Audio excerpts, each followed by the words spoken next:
Operation Sindoor വിശദീകരിക്കാൻ പ്രത്യേക parliament സമ്മേളനം വിളിച്ചു ചേർക്കാത്ത കേന്ദ്ര സർക്കാർ നടപടി അപലപിച്ച് സിപിഐഎം.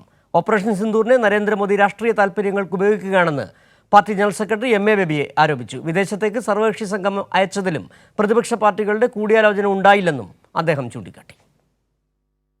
3 ദിവസമായി ദില്ലിയിൽ ചേർന്ന സിപിഎം കേന്ദ്ര കമ്മിറ്റി തീരുമാനങ്ങളാണ് general secretary M A Baby വിശദീകരിച്ചത്. ഓപ്പറേഷൻ സിന്ദൂർ വിശദീകരിക്കാൻ പാർലമെന്റിന്റെ പ്രത്യേക സമ്മേളനം വിളിച്ചു ചേർക്കാത്ത കേന്ദ്ര സർക്കാർ നടപടിയെ സിപിഐഎം അപലപിച്ചു.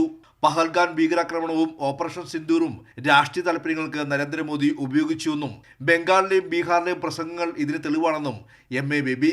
Our demand for a special session of parliament. You did not participate in all party meetings as Prime Minister.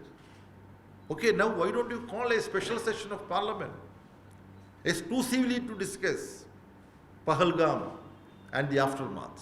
The Lieutenant Governor participated in that security review meetings, and the elected Chief Minister of Jammu and Kashmir is not allowed to attend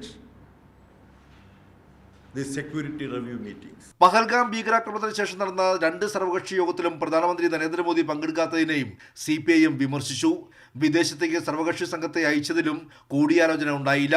ഓരോ പാർട്ടികളിൽ പ്രശ്നങ്ങൾ സൃഷ്ടിക്കാനുള്ള ബോധപൂർവമായ നീക്കം നടന്നുവെന്നും M A Baby. How BJP government behaved with other political parties? What is the democratic approach? They should inform the political parties.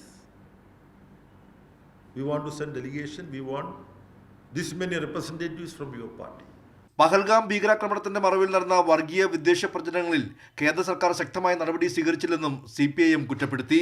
ഭീകരതയ്ക്കും വർഗീയ പ്രചരണത്തിനുമെതിരെ ഒരാഴ്ച നീളുന്ന ക്യാമ്പയിൻ ഈ മാസം തന്നെ നടത്താനും സിപിഐഎം കേന്ദ്ര കമ്മിറ്റി തീരുമാനിച്ചു. എം എ ബേബിയുടെ നേതൃത്വത്തിലുള്ള സിപിഐഎം സംഘം ഈ മാസം 10-11 തീയതികളിൽ കാശ്മീർ സന്ദർശിക്കും. കൈരളി ന്യൂസ്, ദില്ലി.